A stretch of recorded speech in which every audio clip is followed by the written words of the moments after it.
Perdana Menteri Israel Benyamin Netanyahu kembali menjadi sorotan dunia setelah menyampaikan pidato di Sidang Umum Perserikatan Bangsa-Bangsa, PBB, pada Jumat, 26 September 2025, di New York. Dalam pidatonya, Netanyahu secara khusus menyinggung Presiden Indonesia, Prabowo Subianto, yang sebelumnya menyatakan bahwa Indonesia akan mengakui Israel jika Israel terlebih dahulu mengakui kemerdekaan Palestina.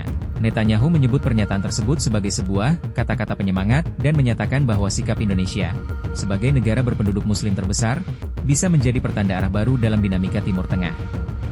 Namun, pidato Netanyahu tidak berjalan mulus. Saat ia naik podium, ratusan delegasi dari berbagai negara melakukan aksi walkout sebagai bentuk protes terhadap kebijakan Israel di Palestina.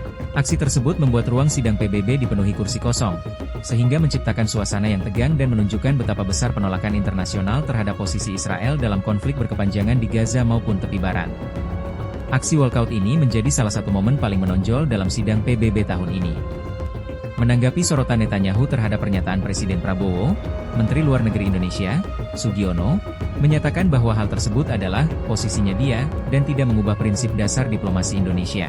Ia menegaskan bahwa Indonesia tetap konsisten pada sikapnya. Pengakuan terhadap Israel hanya akan diberikan jika Palestina diakui secara resmi sebagai negara berdaulat. Dengan demikian, pernyataan Presiden Prabowo dipahami sebagai bagian dari strategi diplomasi yang tetap berpijak pada komitmen historis Indonesia terhadap perjuangan Palestina.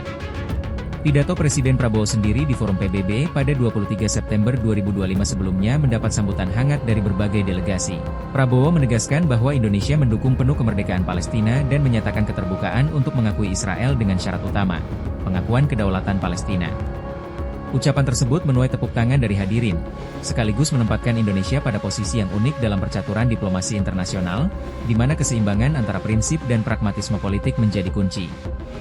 Situasi ini menunjukkan dinamika diplomasi global yang kompleks. Pidato Netanyahu yang menyebut Indonesia dapat membuka pintu pengakuan dianggap sebagai upaya Israel untuk meraih legitimasi di dunia internasional.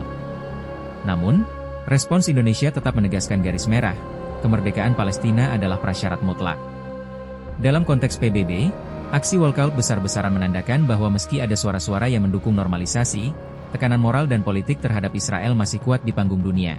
Hal ini sekaligus memperlihatkan bahwa perjuangan Palestina tetap menjadi isu sentral dalam diplomasi global, dengan Indonesia memegang peran penting sebagai salah satu negara yang suaranya diperhatikan dunia.